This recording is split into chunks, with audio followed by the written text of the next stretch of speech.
You believe in the users? My user has information that could make this free system again.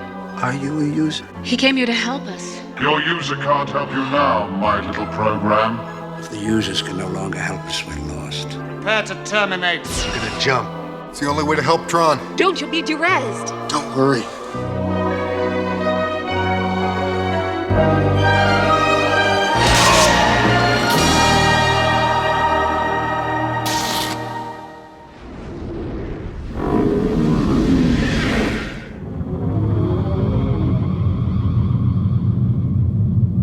The thing that intrigued me about animation, there were a couple things that I really liked about animation. One was the fact that not too many people were doing it.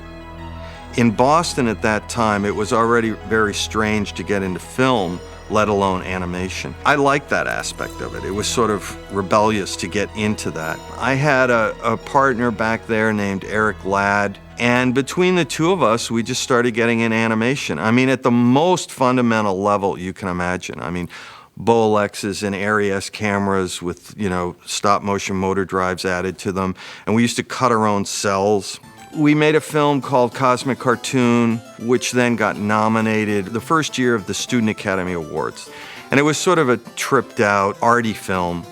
So even back then, we were sort of on the horns of a dilemma. The original Lisberger Studios was artistically inclined, not commercially inclined. But once you start getting in animation, you need help and you need people, support. You need other artists to work with. And then you need the money for the facility and, to pay these people to keep them all under one roof.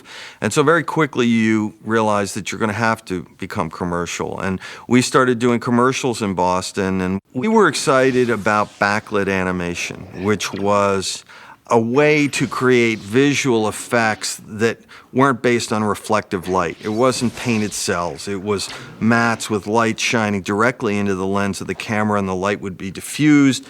And you got very intense colors because you used theatrical gels, so the saturations were really pleasing. People weren't doing backlit characters. They were using it as an effect to make things glow and pulse and logos. And what we did was we tried to do a character that was backlit. And two of the key people at Lisberger Studios were two animators, John Norton and Roger Allers. This was a tiny studio of, people in their 20s just getting together and doing whatever they could find to do. We were doing commercials. We did Sesame Street, Electric Company, that kind of stuff.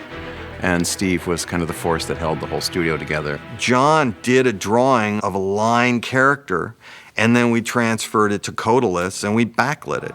And that test was this liquid neon character. And he was electronic. And since he was electronic, we nicknamed him Tron. In his first carnation, just this little test, he smashed these two discs of light together, and they exploded and circled around and came back. And it worked out really well, that little piece of animation. And so we had this electronic warrior as a character in the studio, but we weren't sure what we were really going to do with that yet. Steve sold it as a radio promo spot. Rock 94.5. WCOZ. It was pretty strong. It was pretty striking. And I think he sold it to more than one radio station. He was good at doing that. And that was the start. He was thinking, we could do a whole backlit character, and the whole movie could be like that. And that was sort of the germ of it, was just light on black. Here's this guy who just made a studio out of nothing. He was a guy who just believed in whatever he wanted to do. And I think that's what always inspired everybody. He was always somebody who could gather everybody together, get them excited by their ideas, and just say, let's make a movie. That kind of Mickey Rooney, Judy Garland thing. I've got a brush, I've got a barn. You put things together, out of what you had at hand. And no one ever thought of, this is going to fall on its face. We were much less cynical back then, I guess. At the time, I was producing stage plays with the Boston Repertory Theater that I helped found, and I was also a lawyer representing a lot of the artists who was associated with the theater. And I was introduced to Steven Lisberger, who was making animated commercials at the time. And he had this dream of creating an animated Olympics. and he had gotten a grant from the American Film Institute to create an animated Olympic short. So we took this clip to New York City and basically sold 2 animated specials to NBC, to Don Ohlmeyer at the time, that was head of the Olympics. And we sold animated Winter Olympics and an animated Summer Olympics. There he is, the new Mr. Heavyweight, Ivan Dusabensky. You've got to understand, at the time in Boston, we had all the animators that you could get, and there were about 6 of us. And so here we had 2 television specials that we were supposed to deliver for the 1980 Olympics, and we didn't have enough people. So we packed up, moved 20 people, because we had ink and paint people, and we also had background people, and we moved the whole studio, the Gypsy Caravan, all the way out to Venice, California. And at that point, we were already thinking about a Tron film, but it was down the road. We had to do Animal Olympics first. And we came out here and set up shop and brought in many other people who were local. It was designed so it could be inserted like the regular coverage during the Olympics, but we could cut in and out. And now let's check and see how the cartoon athletes are doing. Now he gets ready for his big dismount. Look at that height! Whoa, beautiful landing, and a little something extra for the crowd. And that 9.5 means a gold medal for the Asian Bruce Quackamoto. We had 2 specials. One came out in the wintertime, but by the summertime one, the U.S. protested the Russians invading Afghanistan, so the Olympics were canceled for the Americans, and so was our movie just as we finished it. So that was when we were starting to shift over to the idea of Tron. We were, in 1979, thinking about trying to make Tron as an independent movie. And what happened was, when the Olympic boycott occurred, it so undermined the momentum of the studio that we now needed to get involved with someone who could, make Tron a reality on the scale it needed to be made on. Then we had in computer experts, people who were in the field developing things. We had in Alan Kay, who was one of the guys who was developing basically the concept for personal computers. I remember him in and talking to us about, we're seeing this idea for computers that could be like a briefcase, and you could just open it up and you could take it anywhere you wanted and plug it in, and you could tap into any library in the world. And we were all thinking, that sounds really cool. All these things were really inspiring, and we kept listening to the way computers were designed to look for equivalents in terms of story, in terms of societal structure. The way the computer communicates with itself would suggest what kind of societal structure would be in the computer. You're getting brutal, Sark. Brutal and needless necessity. Thank you, Master Control.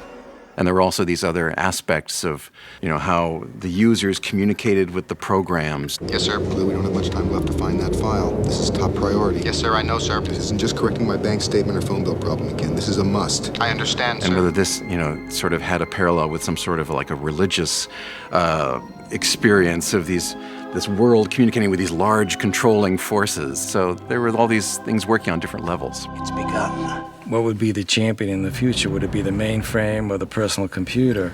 Your access suspended. Report to Dillinger. It was kind of like an authoritarian government. I said move! Versus a democratic government. This is the key to a new order. This code disc means freedom. And I think that's one of the main themes that was dealt with in Tron. And it was very prophetic of what really happened. Within the story, it portrays the computer as an all-powerful tool. We have one of the most sophisticated pieces of equipment in existence. Oh, I know all that. And I would say within the actual production of the movie, the computer is kind of the all-powerful tool, too. And I think that has been prophetic. I think it's happening today. I mean, it's gradually taking over every area of production. This group of people making Tron was saying that there's a new space that's happening that's completely other.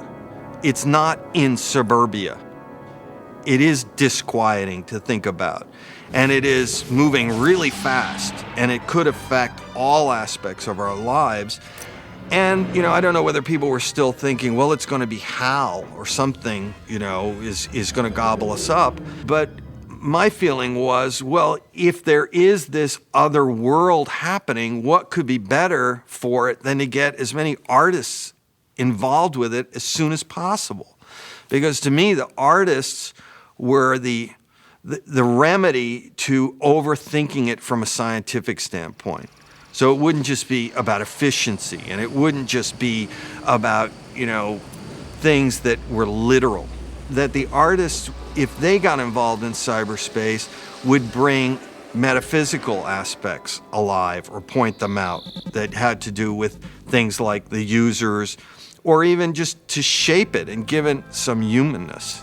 Chris Lane was doing these big environmentals of the computer world. He always worked on black paper, and all these things were very dynamic, stretching off into the distance, and sometimes they were like futuristic cowboy shootouts, other times they were like car races, and those, I have to say, were really what was selling this picture. At the time, we had a room down in Venice where we had artwork up, and you could we would bring people down there, people from the various studios, and they would stand in this room and look at all this really far out artwork, and they'd say, wow, this feels amazing looking at this stuff, but I don't know. When you sat in it, you felt a little bit like you were in a wooden goldfish bowl. It was a strange little room, but having these drawings plastered around the room, he would do his dog and pony show, getting people interested in it. And when we came out to Disney, we had our script, which was entirely storyboarded already, and we had a lot of production design work. And we had the approach to make the movie. We had figured out that we wanted to film it in live action and then use codaliths and combine it with computer animation. All that had basically been figured out. But when we came out here, the attitude was, well, this is very exciting, but how's this possible? There was a tremendous amount of trust that was given to both, especially to Steven, because, no one knew what he was really talking about. We kind of had this vague idea and had these fantastic drawings. And I remember going to a meeting that Tom Wilhite had set up to get us excited about it, and had some artwork, and they had Steven, and he's trying to tell us the story, and Donald was there, and it was, I think most of the people were kind of looking at each other saying, I don't have a clue, inside this computer and this game, and this guy's going to go back and forth, and he's going to be sucked in, and all this stuff, and everyone was looking at each other going, aha. At the same time, it was, you could tell by the presentation that these people were passionate, that they believed that, there was no question that this was going to be something special, and it was going to be very, very unique. And I think at the time, we were looking for something unique. We were looking for something different that audiences were going to respond to. It was Disney that sort of connected with it on a sort of gut level, because it felt like, I hate to use this word, but almost Fantasia energy, that it was really designed by artists, and it was experimental, and it was adventuresome.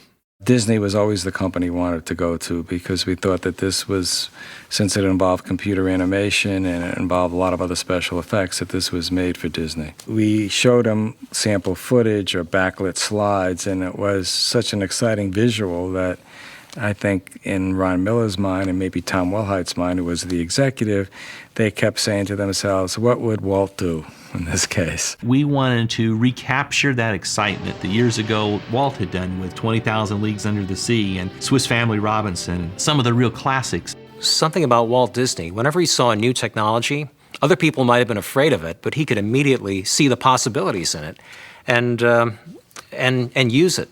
Use it to his advantage and create something new out of it. In the case of Tron, I would say it's taking computer technology, which was in its infancy at the time, and making something new with it. Turning it into a film, which I think a lot of people felt like, yeah, big deal, so what? But it was a big deal. What made the studio decide to really push on with the movie, I think, was the video game craze that was happening through America at that time, the arcades and their success, the marketing potential of it, you know, the things that were going to come out of it. And I think that they had sort of a knee-jerk reaction to the big effects movies that were being made to do something here. At that time, they weren't making any films other than the Herbie films, and they were recycling their animation a lot, so they didn't have a lot of product coming out at all. Well, Disney, just before Tron was released, was at kind of this in-between sort of period. And, you know, we were searching really desperately to try to find something that was going to break through and be popular for young people. And at the time, Disney was kind of considered old-fashioned. It wasn't as contemporary. A lot of the other studios were doing projects that were, frankly, more exciting at the time. And so when Tron came along, it was met with a lot of anticipation by the younger people at the studio.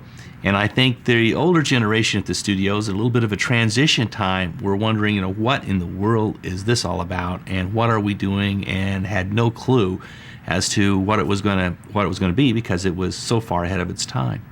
Harrison Ellenshaw was the ambassador and the young prince of the Disney lot, and really knowledgeable and great taste, and was sort of acted. I saw how valuable he would be to us here at Disney because he knew everything that one needed to know about Disney Studios, how things got done. And he did work on Star Wars, and his heritage is a great one back to his father, Peter Ellenshaw. We were just finishing up on Watcher in the Woods, and I remember being in my office one day and Steven Lisberger walked in, and I had never met him before, and he came in and he told me very passionately about the screenplay of Tron. And he also had with him a number of illustrations, and it was pretty evident that this guy already had done a lot of work and had a lot of people do some work on what looked to be a very speculative and very different and very interesting film. Harrison had a lot of respect among the people who were running the studio as far as what kind of special effects things they could do, because he was a well-known matte painter, as his father was. And so he was the person I think they looked to say, you know, can we really do this? And he'd say, yeah, you know, I think these guys can do this. All the way along, you know, I think everyone was looking at Harrison's eyes and making sure he wasn't blinking, you know, to make sure that, in fact, to say, yeah, you know, he says he can do it, so, okay, I guess it can be done. I had the initial situation where I did have to kind of bridge this gap between the old guard at Disney and the new young Turks coming on board to do this backlit stuff and this computer stuff. Steven Lisberger, you know, had a very kind of a street fighter approach to everything, and he was very blunt in how he spoke, and he didn't mince words. And I got the feeling that a lot of people in management at that time were kind of afraid of him. They didn't know what to do with him, really. But after a while, I think there was certainly the ability for each side to live with the other side, because there was something that was so new, and the studio really wanted to show that they were capable of doing something new. Their main concern was production problems, how we were going to put all this together. So when we got to Disney, the project sort of froze here, while I did a test, a Codalith backlit test, to determine whether these techniques would actually work. Well, the studio decided that since this was a first-time director, and since this first-time director was proposing a rather, some would say, outrageous way of making a film, Steven was allowed to go and shoot a number of scenes using actors dressed in kind of gray costumes. He shot it on to 35mm black and white, and then the Codaliths were made. And the interesting part about the test is that these actors were all against white backgrounds. We had a young Frisbee champion named Sam Schatz who came in, and we had all this great stuff that they gave us that was left over from Black Hole. And we put this costume on Sam, and he threw his Frisbee, and he broke out of some prison cell, I think, and blasted one of those black hole robots or something. We did some backgrounds and composited the whole thing. The tests were successful. It proved that Steven could direct. It proved that the technology would work. But it was Bruce Logan who said, after the test had been completed, after the ink and painting had been completed and the compositing of the characters against backgrounds had been completed, he said, you know what, we should consider shooting this against all black instead of white. We went black because, frankly, there weren't enough lights in Hollywood to create the amount of white that we needed to do that. Because obviously, if you're trying to make a black background, you don't have to light the black background. If you have a white background, everything has to be lit. And we were working at such incredible f-stops and low shutter angles, and we were welding with light on that show. And I can remember going home that night and literally taking drawings and markers and marking and doing it so that I could actually figure it out, what would happen if you shot against black and where you would have to roto versus if you shot against white and where you would have to paint. And doing some rough calculations on how long it would take you to roto versus how long it would take you to paint and so on and so forth.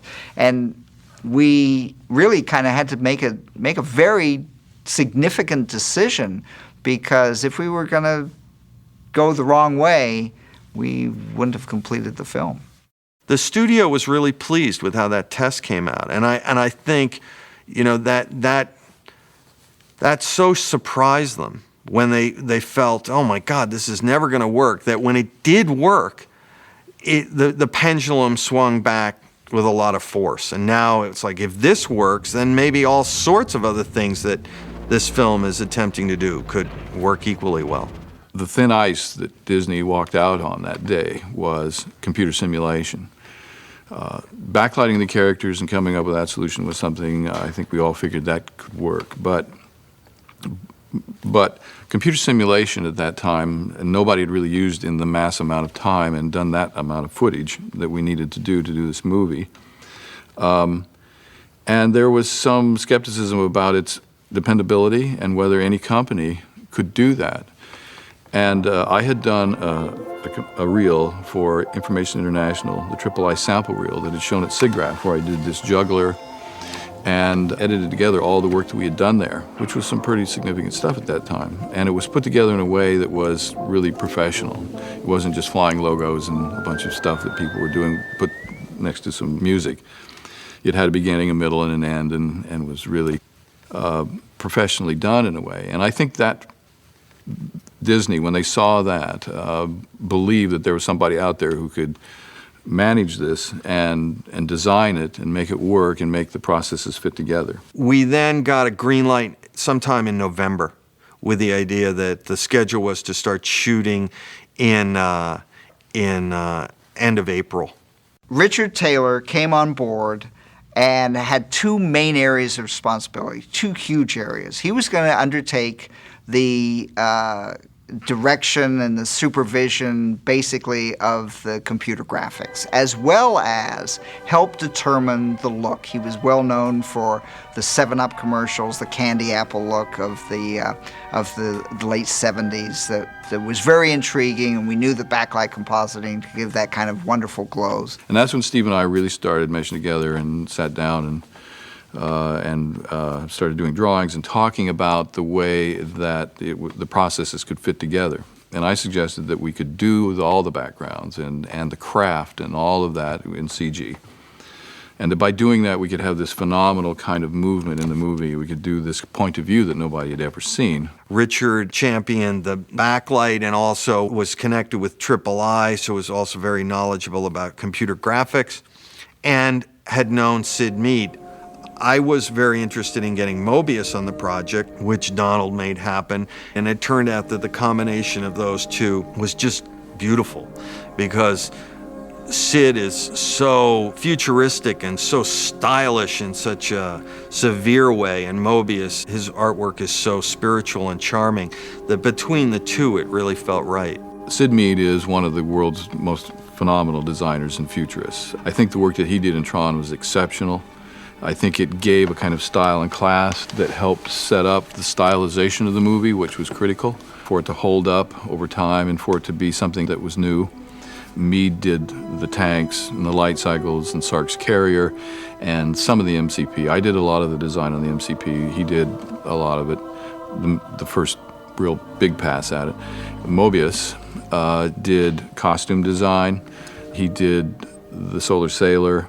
It was really a nice marriage of the two. And Peter Lloyd, his stylizations were primarily in doing illustrations, taking those designs and adding his particular kind of airbrush touch to it to give us a feel for the studio and for everyone to see kind of what we wanted this to look like. It seemed a little odd to me.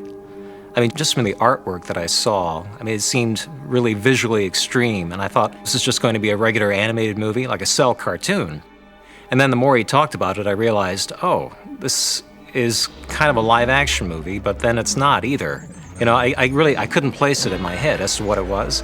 So I was really confused about its identity.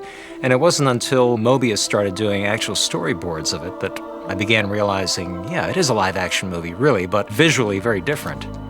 What happened was there were about 3 or 4 of us who were storyboarding, but none of us really had the kind of draftsmanship or sense of design or sense of cinematic staging that Mobius did. Eventually, he ended up sort of going over the entire storyboard output, I mean, of everybody, and just basically re-storyboarding the whole thing. Steve wanted to have a complete visual storyboard, a complete document of the movie before he shot it. And that's a standard animation technique, but at the time, that was kind of unusual for live action.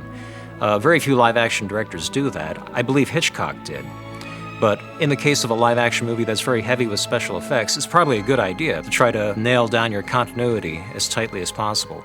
Animation is very appealing to the sort of traditional artist type because you can work on something at your own pace. You can go to sleep in the morning, you can rework it, you can worry it, and then feel like you can re-engage yourself with the artwork at many points in the process. But live action is very much a performance piece. You know, it's like, we're gonna capture magic in a bottle, you know, here it is. And you never know when that magic is gonna happen. It took me a while to get into that mode of thinking, but Tron was sort of a combination of those two.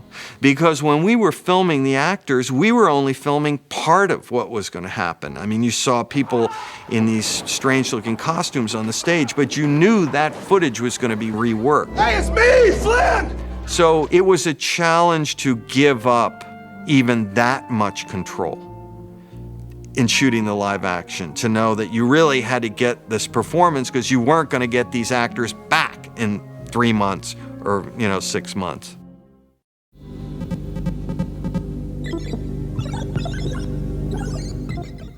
Casting Tron was a very difficult situation. At the time, Disney Studios wasn't the powerhouse it is now. And people would say, am I really going to go out to Disney and do some movie where I, play a Pong character in a video game? I thank God that we got Jeff Bridges. Jeff was, I guess, feeling adventuresome, and the project sounded far out to him, and he just jumped into it. What was so exciting about Tron was that it was really groundbreaking stuff that this guy was going to do.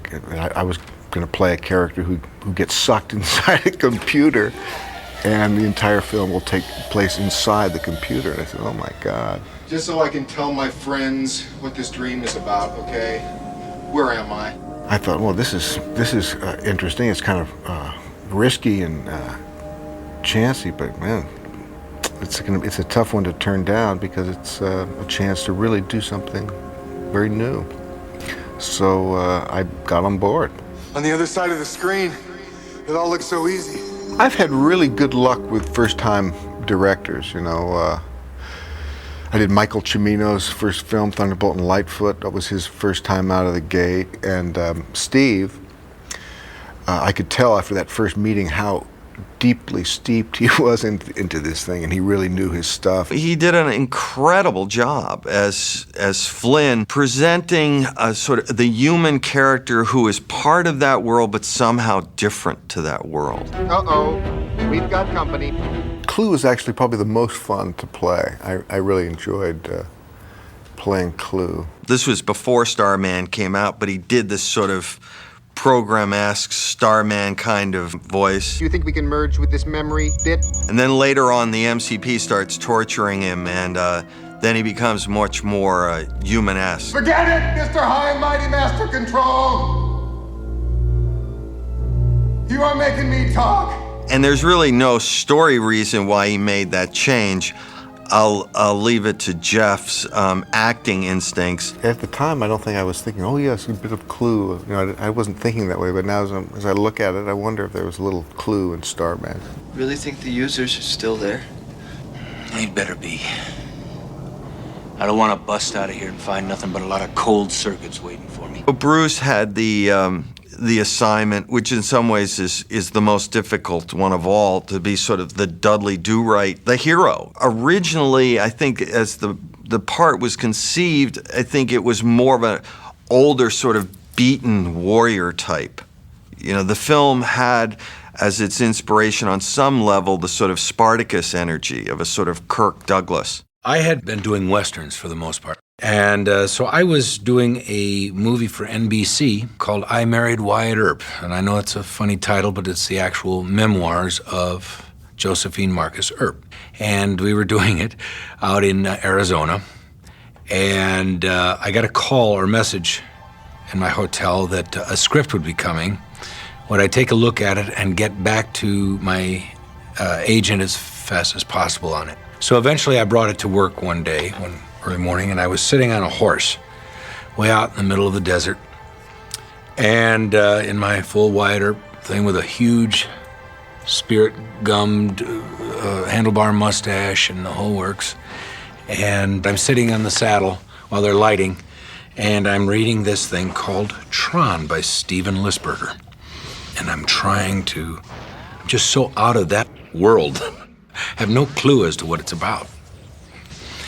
And I said, no, man, I don't even know what this is. What is this? Bruce Boxleitner had a hard time picturing himself as a video hero in a Disney movie. I don't think he was very into video games at the time. He's sort of a aw shucks kind of guy back then. I mean, he had his ranch and his horses, and he's sort of a Jimmy Stewart type. They offered it to me again, and they said, please, and now we want you to come in. So I'm nearing the end of this TV movie, and I come in, and I meet Steven, and I believe Richard Taylor, and Don Kushner, and then it's a whole different story. I saw storyboards, I saw all kinds of things. And then the biggest plus for me on this thing was that it was a feature at Disney, wow. And Jeff Bridges had signed on. And I said, my God, really? Okay, I'll do it. Alan. Where did you hear that name? Well, that's your name, isn't it? The name of my user. I thought he did a great job in, walking that fine line of, not being like a kind of a robot, but, adding a certain degree of humanity to the part of Tron. That MCP, that's half our problem right there. Barnard Hughes was pretty into it. I think he had played that sort of wise older guy so many times that this, I think, to him was a provocative spin on it. Barnard Hughes was our elder statesman who fell right in there with us. He got sucked right in. I was catapulted into it, I think. I had a great feeling, as I did when I was in the Army, that a lot of things didn't make any sense to me. Where's the program? What program? And just as I trusted General Eisenhower, I trusted somebody up there in Disney that really knew what we were doing and would take care of us, that nothing bad would happen to us. Had enough? What do you want? I'm busy. Originally, Peter O'Toole was going to play the part of David Warner, and he had read the script, and he envisioned tanks and solar sailors. He came out to the studio to see where the construction was of all the sets, and I think he was really disappointed when he found out it was all going to be computerized, and it was going to be put in post-production, and it was really acting against the black screen. And, he dropped out because he just couldn't understand it. He wanted to know where the tanks were. David's just such a good bad guy, It's I'm guilty of that, of casting a Brit in the role of the bad guy. One of my favorite people was my adversary. And David Warner was a very eccentric, and is a very eccentric British actor. He has a scene where he says, "You're all gonna die." He captures Barnard Hughes and myself. And I've got to tell you, I didn't have to think about what I wanted to do or how I wanted to feel. I knew I was gonna die. Take that program to the holding pit! He has such a strong presence. He had his way, but as I remember it, David was the thinnest man I'd ever met. When I met him on the set, I was very impressed with him because I knew his reputation because he did one of the landmark Hamlets in the London Theatre. Still is considered to be quite wonderful. Sounds good. It's one thing to say to these warrior types, these guys, you're going to have this paraphernalia on you, you're going to be fighting with frisbees, but to bring feminine energy in and to limit it by this technology of how we were shooting and how we were treating that was a separate challenge. Shall we dance? Cindy was really good about it. I mean, it's back then the idea of wearing such a severe costume and the helmets and all the rest of it was difficult. When I was told I was playing a character who's a computer program, now to be quite honest, I bought my first computer last Thanksgiving. I didn't have a clue, and you know, so playing a character in a computer was very confusing for me. But I remember thinking, she's a version of me who knows some of the things that the Laura character in the real world knew, but is probably an innocent to many things because she lives in this isolated computer environment. She has no life experiences that Laura has, but she has some of Laura's feelings, some of Laura's emotions. So when I run into the Jeff Bridges character, I recognize him. There's an attraction, but I don't know why. Danny Shore, I mean, when you see the film, he's this sort of little wiry guy, you know, and he's got a kind of a quirky, almost like a slightly Brooklyn-type accent going there if you look at the film. My friends, my fellow conscripts, we have scored. I feel so much better. Graham was an actuarial program who says, I like to serve other people's needs. Of course, if you think of the payments as an annuity over the years, the cost is really quite minimal. He was just a boy in service, period. So if you are in service and you see a great leader like Tron, you follow that great leader for the service of mankind. The way that I can describe this experience of shooting Tron, and it's playtime. It was so much play that it's just a matter of playing. Make believe you are on a life cycle. I mean, we'd be sitting there and go, it's coming. I remember hanging out with Jeff and Bruce. We were just kids in a candy store.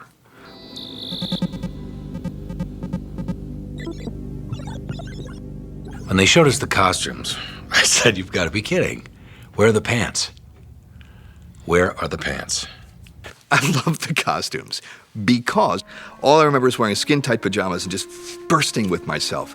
And in walks Cindy Morgan in her skin-tight pajamas. When I found out what I was wearing, I disappeared for a day, and the AD, the assistant director, kept calling me and said, "Where are you?" And I said, "I'm at the gym, and I'm not leaving until I lose 5 pounds." And I did. The costume was very revealing. They drew lines on it to enhance or diminish figure stuff, you know. So I put on the suit, and I actually literally came on the set in this big sound stage, and there were people drawing lines on my suit while I was wearing it. It was an interesting experience. One of the more painful things about the show as well was a dance belt. I had to wear a dance belt, and it's very much like a jock strap, except instead of having 2 straps in the back, you have 1. Well, the girls all know about this. This is, I guess, it's a G-string, isn't it? But it made it very painful to sit down. There wasn't much sitting down on the set of Tron because of that. That became a joke throughout the shoot for all of us actors. Jeff, you know, how's your dance belt today? A little tight? A little tight? Train him for the games, let him hope for a while, and blow him away. Lisberger, he did something that a more seasoned director I can't imagine doing. The set was littered with all of the latest video games. You can imagine all the cast and crew wanting to rally them to get back to work, and they say, "Well, wait, just 1 second," you know, and that was often the case. And Steven was often right in there too, you know. The idea of video games on the set, it created a moving cyberspace image that an actor could look at and then sort of transpose onto the blank set that he had to work on. I'd be in the middle of a game, and they would say, "Come on, Jeff, we're ready." I say, "No, I'm preparing for the scene."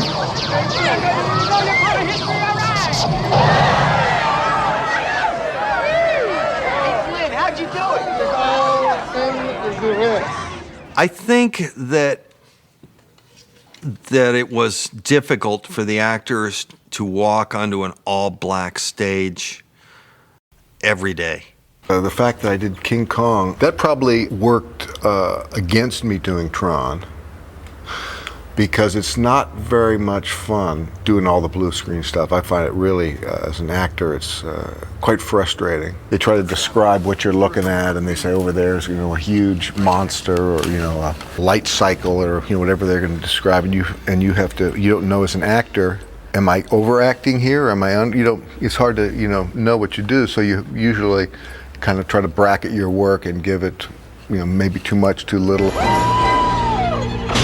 Finally, it gets to the editor, and he's got to paste it all together and make it look right and as real as possible. So the fact that it was all going to be black with white adhesive tape to delineate the different shapes and stuff was kind of not a plus for me. There's a piece of tape X'd right there, and that's what you're to be looking at. That's where you're going to run, or that's the enemy.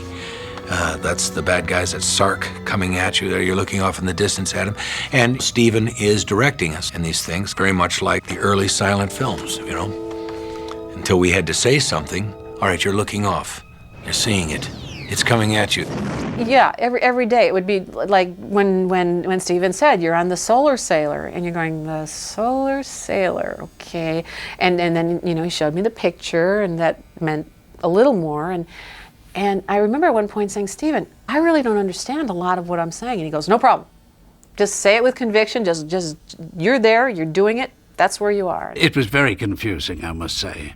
As a matter of fact, I think we had worked for a couple of days when the actors, Jeff Bridges and Bruce and the rest of us, got together and wondered, what's this all about?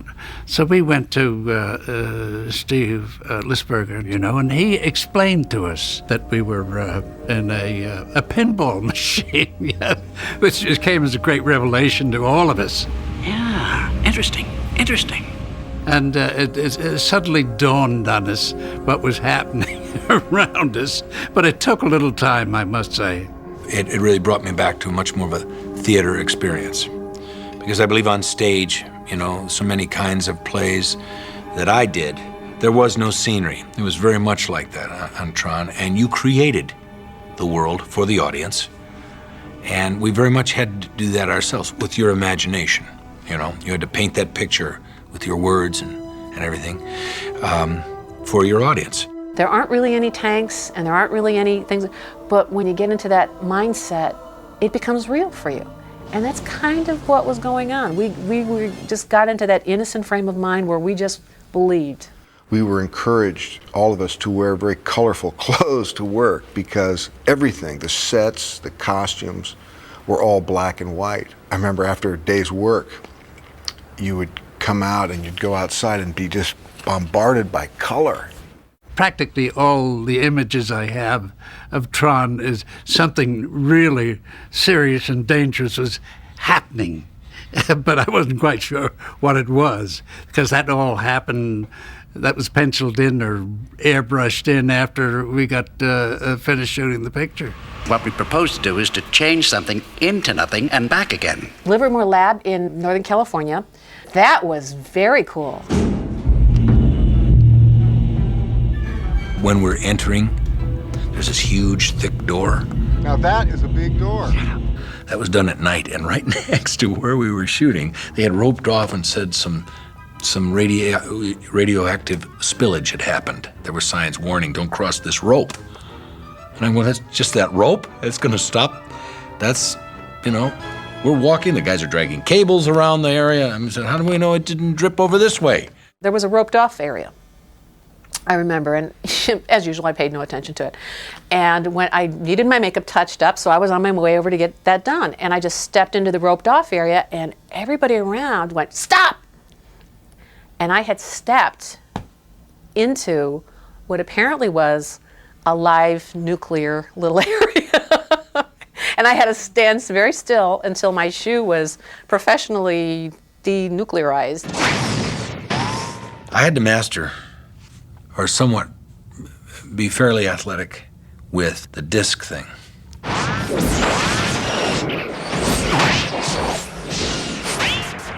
Steven wanted to test me, and he got kind of angry with me. He said, I want to see what you can do. I don't think you've been doing the work you need to be doing, and I want to see what you can do. We're going to be shooting this thing this week, and blah, blah, blah. And it got a little, and I think he was, and I'm sure of it now, he was kind of really trying to anger me, get me up there. And I said, it's like, oh, you want high noon? Is that what you want? You want a showdown? Okay.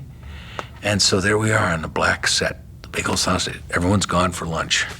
And there was one shot that I knew he thought that he was going to get me on, and I'm so very proud because it is in the final thing.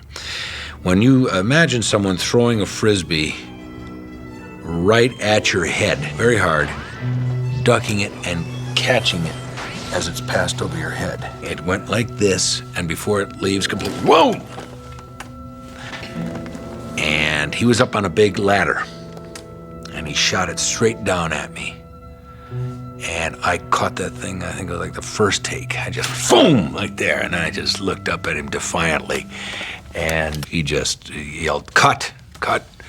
And then he just broke into a big grin with that beard of his. And, he thought, that's it, man. And everybody was going, whoa, like. Flynn? Help Tron. My grandmother started a letter writing campaign right after the movie was released. My 92-year-old grandmother at the time. She started writing and had all her little Hadassah friends in New York writing. Just the words, re-res RAM, re-res RAM. I still don't understand why you want to break into the system. Because, man, somewhere in one of these memories is the evidence. Jeff was Kevin Flynn. Kevin Flynn was Jeff Bridges. I mean, there was no delineation. Some people don't know this, but this is is one day a week where I wear this helmet all day long, and it seems to bring peace to me. And I can't get too close to a computer when I have this hat on because there's a sort of a magnetic pull into the computer, so I have to stay away from them. You shouldn't have come back, Flynn. Hey, it's the big master control program everybody's been talking about. I had been very influenced by Disney my whole life, as we all were growing up with his films. And part of the confidence we had to try to push the envelope this much was bolstered by the fact that you sort of felt that somewhere in the back of the stage there was, Walt's ghost saying, yeah, this is good stuff. Let's see what we can do with this.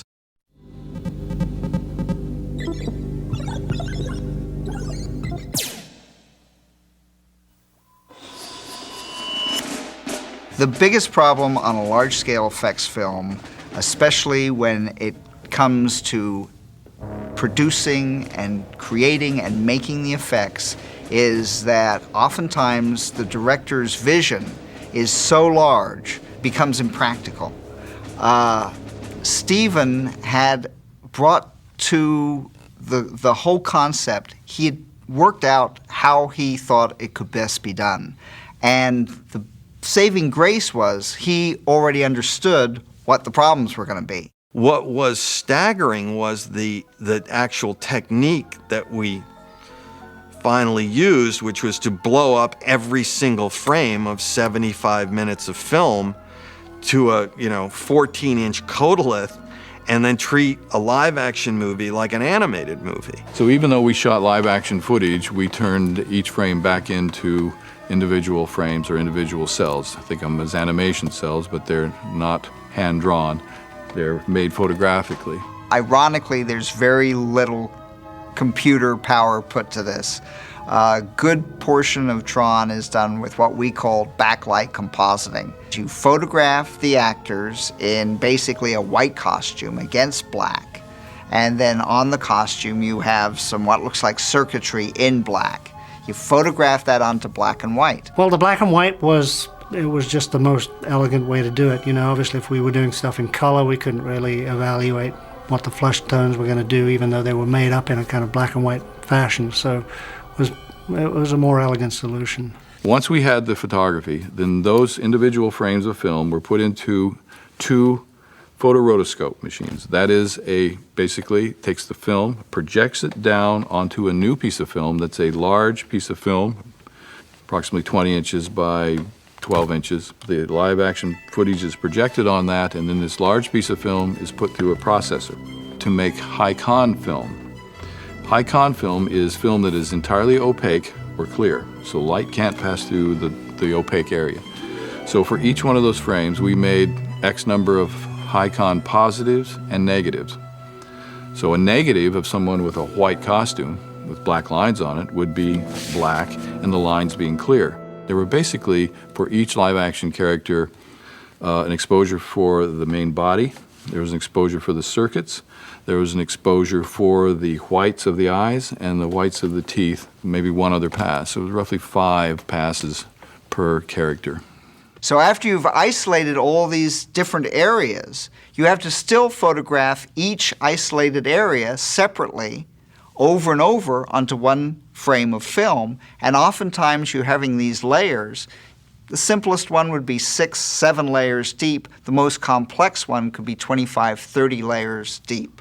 For each second of film, there were 24 transparencies and 24 high cons, positives and negatives of different types with different masks over them that were put under animation cameras. I think we had 15 in the end animation cameras throughout town and here at Disney that had a uniform light source behind it with the same registration pins.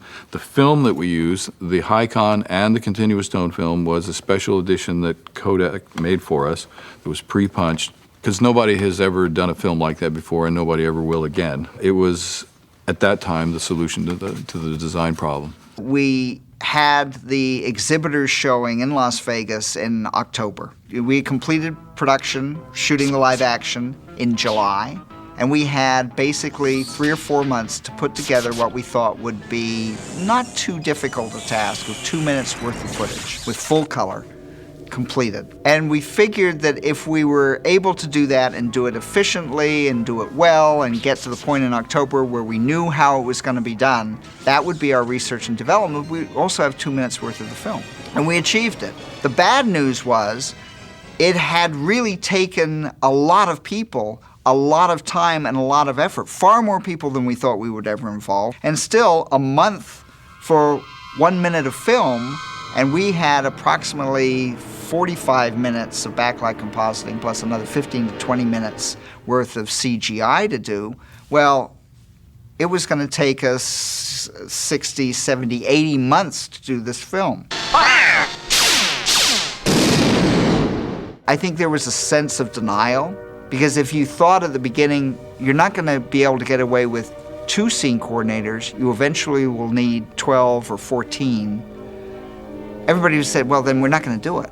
The studio would have said, no way, you can't do that. That has huge budgetary implications. We sent all that film, all the frames to the film flew across the Pacific to Taiwan, where the Cuckoo's Nest, that was their actual name. Roughly 85 people under the supervision of Arnie Wong did this inking and painting, holding out all these different circuits and sending them back to our scene coordinators in the Disney studios. It came back very quickly, and we were very pleased by that until the cameramen opened up the boxes and started to literally lay the cells down on the backlight boxes over the camera to photograph them, and we found that the paint had not dried sufficiently, so that all the cells were stuck together. So I went down and said, "How's it going, guys?" And they're going, "Not real well."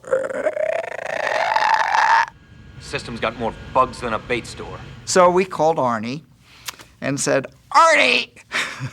We were very calm.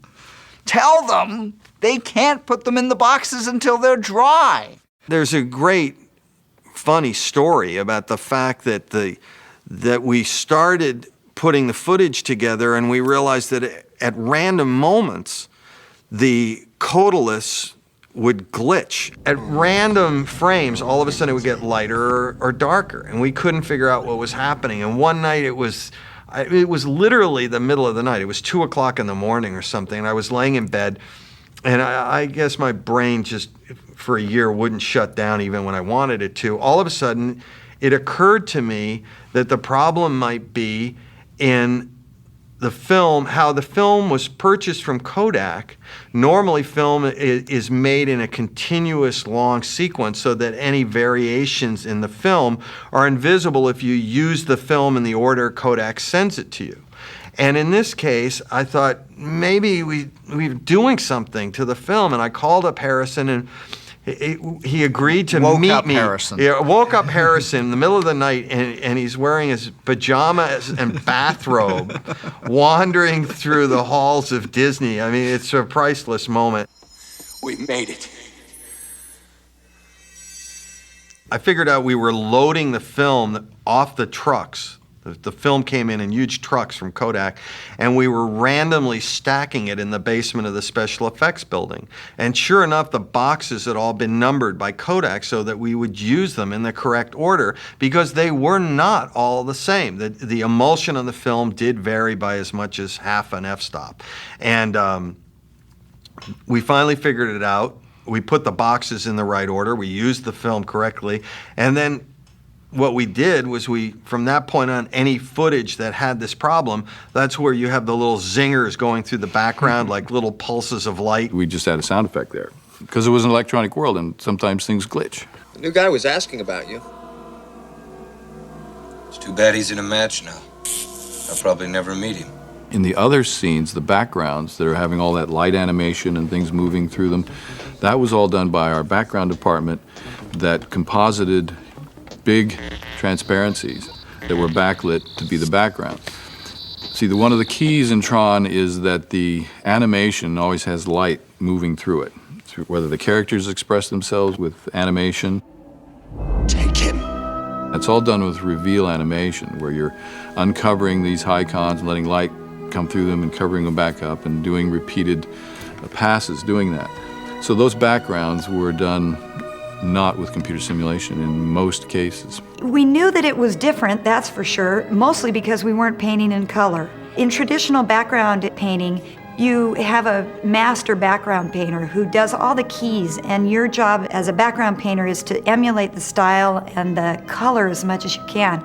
Well, this on Tron was all painting in value, black, grays, and white, painting all with an airbrush. I really got to know an airbrush well, and I don't love it. And the way we had our layouts were from the live action photographs that they were taking on this big soundstage and then transferring them to us. And that's what we used as our guides. Want me to slow down your power cycles for you? Wait! I need that! When Sark is being tortured, or when Flynn gets touched with a wand and you see that blast of energy, there's an effect on that animation. It's actually steel mesh. It's silkscreen steel mesh that's over the lens of the camera. It takes that single image and makes it become multiple images. So there are all these different filters, colors, diffusion filters for the artwork under the camera as well as lens effect. And we had to come up with terms for these, so go to glow, those kind of expressions all came about as kind of just functional things. When we had the dailies, if the scene was correct and I thought that we could sign off on it, it was a hero. And those are just expressions that evolved through animation and people making up stuff as we went along. We loved the effects animators because we were always excited when we saw a shot with effects animation. I mean, they just did a great job. And it was one of the areas where they were always ahead of the game. They were always doing more work than they were given so that we were able to utilize them to really kind of add stuff to the film. And because we were very fortunate to have, oh gosh, probably a dozen effects animators and their assistants, at least, maybe even more, on the film, headed by Lee Dyer, and they did a great job. And they were often, well, let's say, called in to help certain shots. And if you look at the film carefully and you look at the backgrounds, there's all sorts of wonderful bits of effects animation that go on in the background. Everything from a Pac-Man in one scene up on the wall to just other things that really add a certain kind of electronic worldliness to this to the film. The integration of what was basically a completely different technology and a very labor-intensive one, that of the backlight compositing, and the computer graphics, was challenging, to say the least, especially in the light cycle sequence where the actors, the characters, get into a CG environment, and also the tanks themselves. When the characters get inside there, you're talking about a set that's inside a CG, a computer-generated vehicle. Part of what helped integrate the two things together was that we made the backgrounds for the backlight compositing look as much like computer-generated as we could. Around the MCP is crevasses, beautifully done by a computer and laid out. And when we first saw the wireframe, we thought, wow, that's really gonna be cool because we'll have the characters jump from one to the other. Oh, that'll be simple, you know, you get the characters down on the stage to jump from one to the other, and then we, generate the computer and it'll be great. Suddenly, I realized, to my chagrin, that I now had to replicate on the stage what the computer had done. Now, since the computer is very accurate, it should be very simple to replicate on the stage, which we did. And so sure enough, we put the camera in the right spot, and then we would tell the computer that this is where the camera was, so give us the background that would correspond. And then when we put the things together, sure enough, they weren't even close. They were jumping into crevasses and all over nothing seemed to match up. Our only solution was basically to slip and slide things, make things work, and do whatever we could, because what the computer at that time could not really take into account was lens distortion. So all this very hard hand work to make something look like it came from a computer was really done by human beings. We knew that there was a lot of computer graphics to do for this film. And it was always intended that we do about 15 or 20 minutes, which was a huge amount. Nobody had ever really undertaken that amount. Yeah, after the initial terror of realizing that we were going to use a medium no one had ever used before, including us, we started to recognize the unique possibilities of working in the computer and the things that it would do for us, that it would free us from camera movement and free us from all kinds of restraints. And it would give us the ability to do something that was very difficult to do in 2D, and that is actually go into the scene, to do Z moves, actually immerse yourself within objects and travel as if you were a point of view. That's something that you couldn't do. Remember, drawings you can go back and forth and up and down, but you can't go in. So if you look at the stylization of Tron, there are several major conceptual decisions we made. One was that there was no sun in the electronic world. Everything had its own light. It was all made of energy, so the world that we designed had a very specific design style based on what we could do with the live action characters, what we could do with the CG, and how we could marry them. Because it's a fantasy world, you can make those rules up. The vehicles, the flying scenes, the moving stuff, the light cycles, of course, the whole MCP sequence is all computer generated. The backgrounds, every part of that is CG. There was no Photoshop. There was no manipulating objects like graphics in a two-dimensional way. The modeling of objects was incredibly complicated and difficult, and Magi Synthevision had their way, but it had limits as to what kind of shapes you could create. You couldn't create any shape you could imagine. When it had multiple curves, it couldn't, create a spline or rotate an object to create a shape. And then the render time for frames was phenomenal. I mean, it was 10 minutes a frame or that type of thing. All right, let's get this show on the road. This was before the world went digital, so we were talking about computers and companies that were one of a kind. Each one had their own hot rod, turboed in its own way. They had their own software and hardware and their own film recorders, and they were diverse. Maybe they shared some algorithms here and there, but it was on the very beginning edge of where that technology was and becoming somewhat dependable. When you went to these places, it was as if one was going into weird occult mystical laboratories where people were conjuring up things that the rest of the world felt very uneasy about. It's a hard thing to convey to people today what it felt like then. But there was something sort of like, oh my God, these are Frankenstein labs, and when these creatures come forth, we're all going to pay a price. There were 4 companies that worked on the film: Magi Synthevision, Information International, Robert Abel and Associates, and digital effects. The real world to the electronic world transition that was done in the movie, which was done by the Able Studios, was done by Kenny Merman, and it was a very unique and beautifully designed piece, I thought. That was really complex. That was actually shooting vector graphic computers, making a whole bunch of lines add up to be a shape, putting color filters on the camera, shooting a pass, then putting bipac mats in the camera, shooting another pass, and there are lots of incredible amounts of time and energy put into that transition. When you're actually going down that first tunnel, there's like blue static kind of stuff flashing around in there. That's actually static from the bipac mag. And there was so many passes, and so many times every time that they tried to do it, they always got this static discharge. But it was there, and there was no way we could really finally get rid of it, so hey, put a sound effect there, you know. The other company that worked on the picture was Digital Effects, a company in New York City that Judson Rosebush had put together. They did the Tron logo at the beginning, where you see the pieces coming together to form the character, and they also did the bit.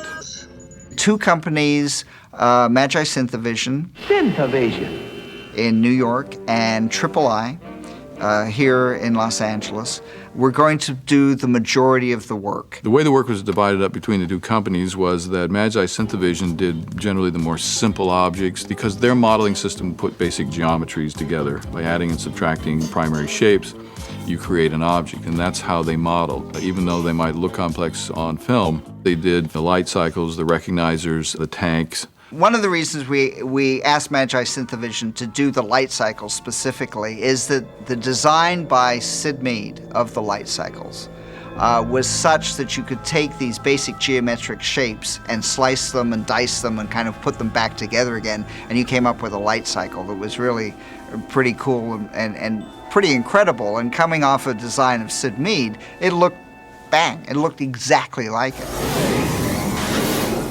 For things that had multi-curves and more complex designs, Information International was far superior on that level because they were making polygonal models where you would literally draw an object out in 3 views, divide it up into polygons, and encode those images the drawings were huge, like this, and there was a big digitizing tablet. It was 4 by 6 feet roughly, and so every little point was digitized. So you're making a wire mesh type model rather than solid objects interpenetrating each other.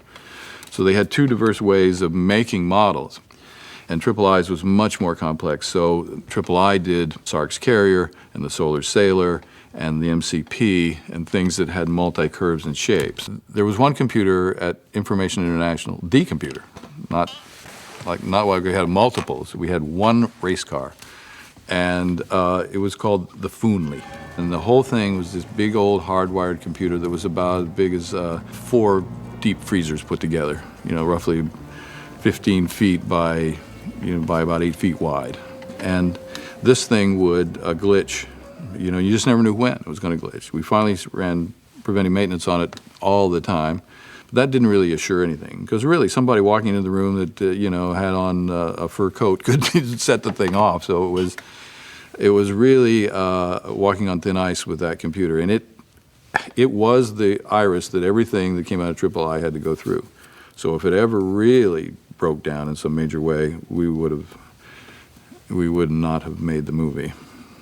Triple I had a very, very tough job. They had to create the Solar Sailor, which we knew what we wanted it to look like, but Stephen was insistent that it have translucent sails.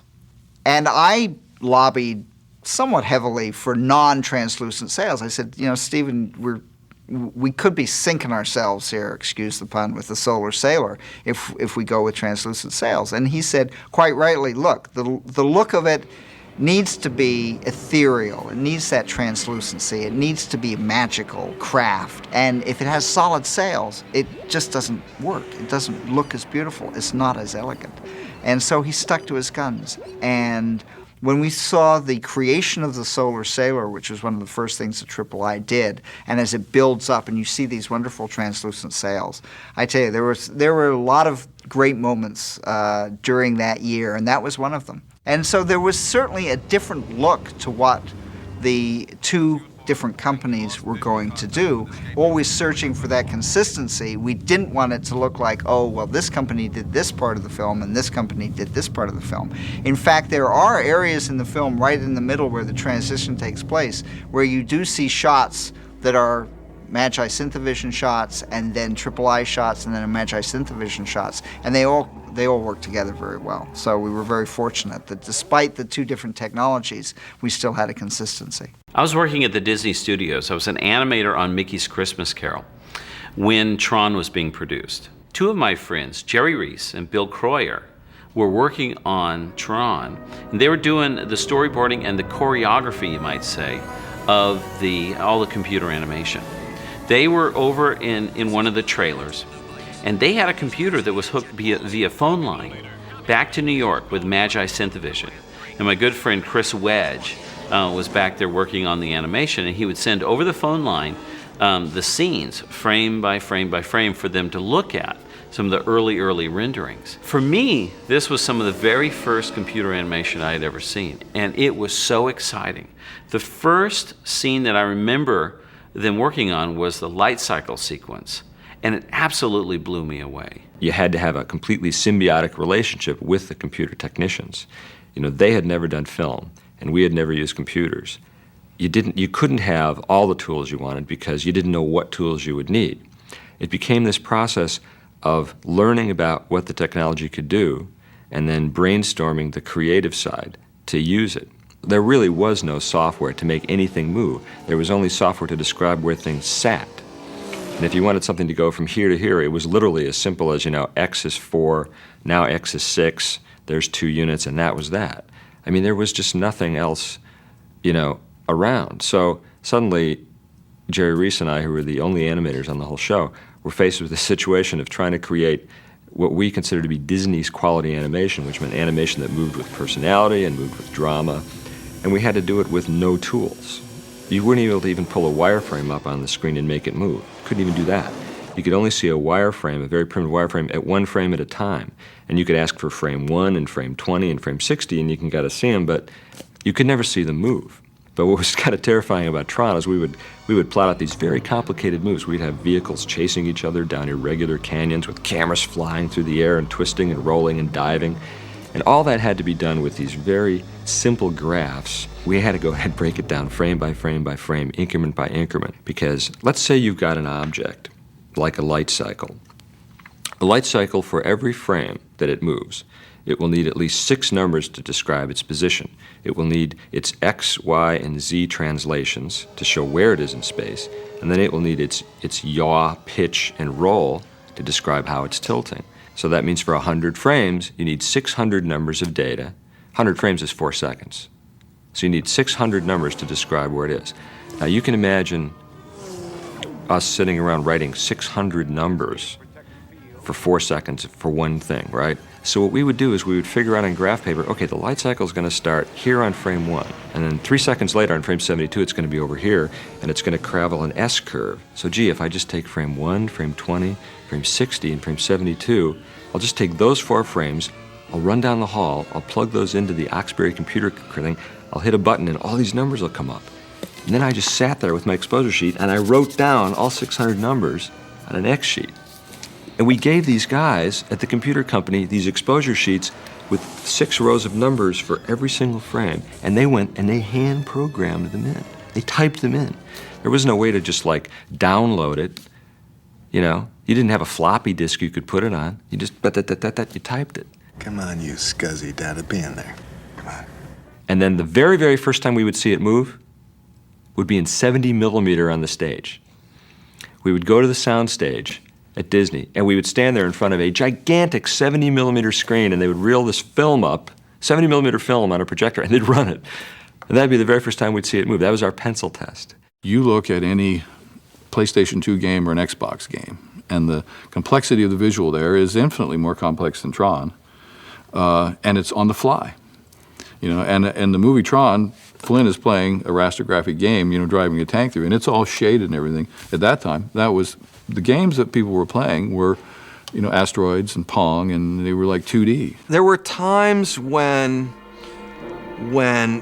the studio would say, is this all really going to come together at the end? And Harrison and I and Richard and Bruce and Donald, and we'd say, oh yeah, this is fine. And then we'd shut the door and go in our little room and we'd say, oh my God, you know, there's so much that has to be pulled together here. When we first saw the footage, I don't think anyone really knew what they were looking at. I think we all thought we did, and we'd seen a lot of film, and we wanted to, oh sure, this is going to be great. I don't know for a fact that anybody really did know. I'm not sure Steven actually knew, because until it was all put together, and you had just a lot of pieces of things, you weren't really quite sure. It's not that unlike, frankly, when the first time you look at a Toy Story or a Toy Story 2 or a Bug's Life, you're looking at something that for the thing. I'm not quite sure, because it just doesn't look the same. The finished product is going to be great. In the case of Tron, we didn't know what any of it was going to be. I had no idea what was going to happen. None. I did have an idea when some guy walked up to me on Hollywood Boulevard as I'm walking along, dum-diddy-dum, dum-diddy-dum. Some guy says, sure. I said, yeah? He says, I hate your nose. I said, huh? He says, I hate your nose. I said, why? He says, I have been painting your nose frame by frame for a year. I hate your nose. And I just laughed. I mean, literally, one guy had my nose for a year. So we would look at sections of the film, and they would give us some relief from our constant worry that this section seems to be working out. Yeah. Now how's that section doing?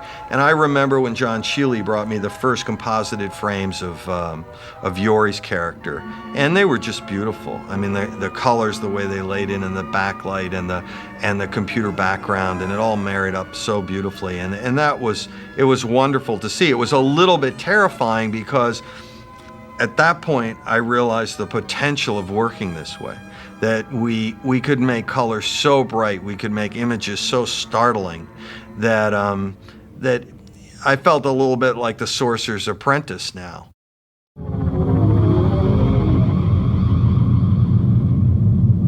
The film came out, and it was just after the E.T. situation had occurred, and I think it was a difficult situation for Disney, because they weren't used to saying, we've got the cutting edge movie, and we don't have the cute cuddly movie.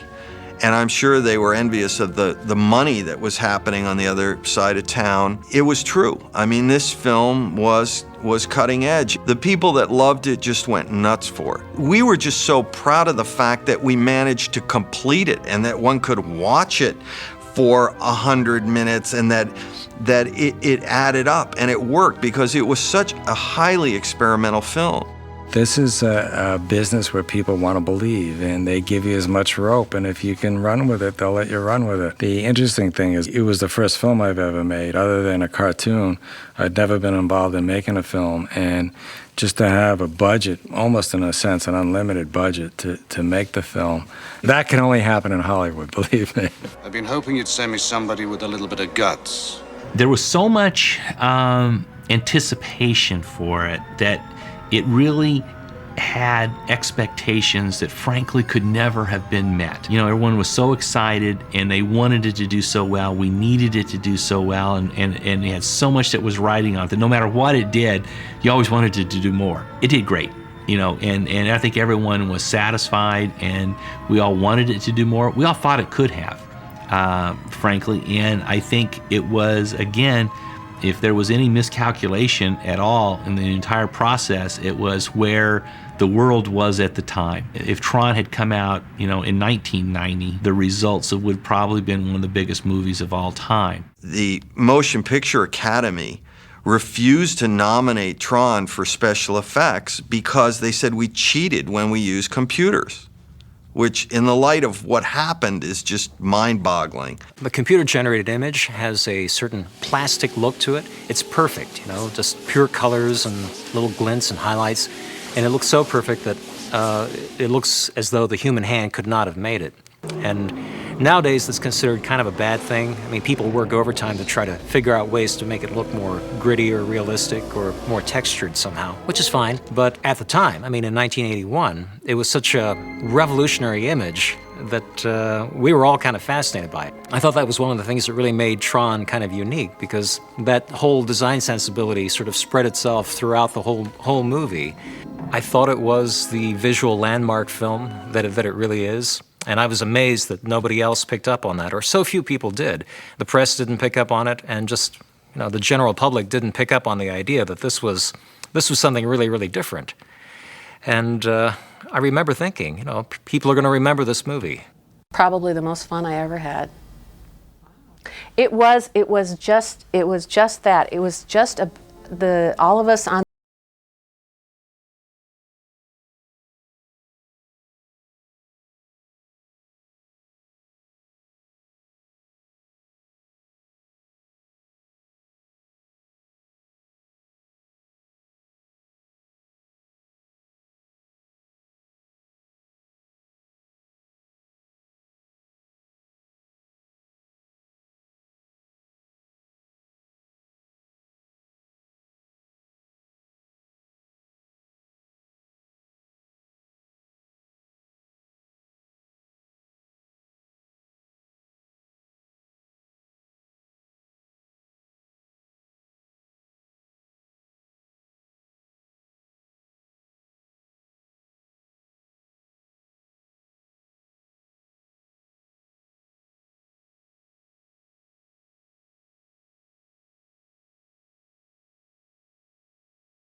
sign this, and I keep going.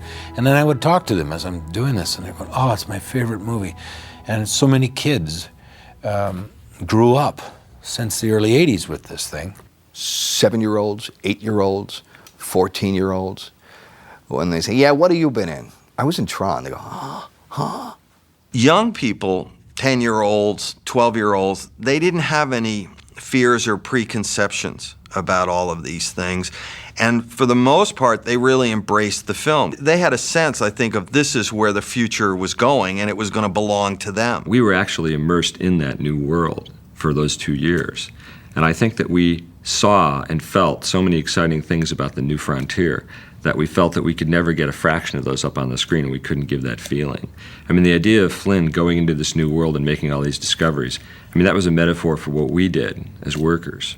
And I think that all of us that worked on it have gone on and we've become like Flynn's. We've delved into that new world, and it's been a rare privilege and an excitement to be working in a field where every day you go to work and you realize that you may do something that no one has ever done before. I think very few artists get that chance, and that's been one of the greatest things about working in computer graphics since then. What a treat to have worked on Tron at its infancy. What a treat to have worked on Toy Story when we made that jump to a completely computer animated film. And I still feel like we are really in our infancy. We've taken a good step in the last 20-odd years, but I know that when in another 20 years, come back and call me, and we'll look back at Toy Story or Monsters Incorporated and Tron and kind of laugh at what we've done and remember how hard it was at the time. And then, we'll have made some great strides again. We have a ways to go. For me, it really showed the talent of the filmmakers also, and to understand how the imagery was limited at the time. You could only really do geometric shape. The shading and the lighting was fairly primitive, and everything had a cold look to it. So they created this world inside of a computer that then the computer created. It was the perfect marriage of the technology and the subject matter. It was fantastic from that standpoint. So I think it really will always stand as one of the milestones of computer animation. I mean, without Tron, there would be no Toy Story. Tron stands alone. There's nothing to compare Tron to, and it's really fun to have been a part of it. When we made the original Tron, we were at the edge of what technology could do, and we dove off. Well, the world is entirely different now. The complexity is immense. But good storytelling is still there, and there's, places we can go that nobody's been. And, my favorite expression is that it should remind you of something you've never seen before. Effects these days are in the hands of every man. You can go shoot a movie on your own of high quality, of broadcast quality, with camcorders. But it doesn't necessarily mean we're seeing better movies. Shakespeare didn't have a word processor. When we got word processors, we didn't get Shakespeare's. We got to separate the two out. There's creativity, there's technology, and the two are interrelated, but technology is not necessarily creative. Get into your brain, just open it up and just explore. I think that was sort of what was happening at Lisberger Studios, is we didn't think about the consequences. We didn't think about, well, certainly I'm sure Steve had to spend some hours thinking about how he was going to get this thing done. But the primary force was thinking about, let's create a world. What would this world be like? And get excited about something. I think that's the main thing for any creative person, is keeping that excitement, following things, exploring things, and keeping an open mind. I think the world is ready for a new Tron. The audiences have grown immeasurably since its initial release. I think as Tron, like a great wine, has just gotten better with age, and I think what it started in filmmaking. From that point on, it's been forever changed, and it's been able to take audiences to new worlds and new places they never dreamed of going before. And it would be fun, and we've certainly, talked to Steve about it and tried to get him excited about what it might be to go back and do a new Tron. And I think if we come up with the appropriate story and appropriate idea and can put all the different pieces together, that would be fun to do. I think that we're in a transitional time where the next generation is now going to try to find another frontier in all of this. And I think some of these frontiers are obvious, which is, we have all of this technology, what are we going to do with it? It can't be just another phone system. And it's obviously going to get more and more involved with biology and medicine. And it's also going to help us deal with the how we're going to keep this world together. And I think, okay, we built the system, and now we have to put it to use. And I think, so I'm actually very optimistic about the future, but I just think this is a sort of a time of regrouping before the next frontier will grow out of it.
End of line.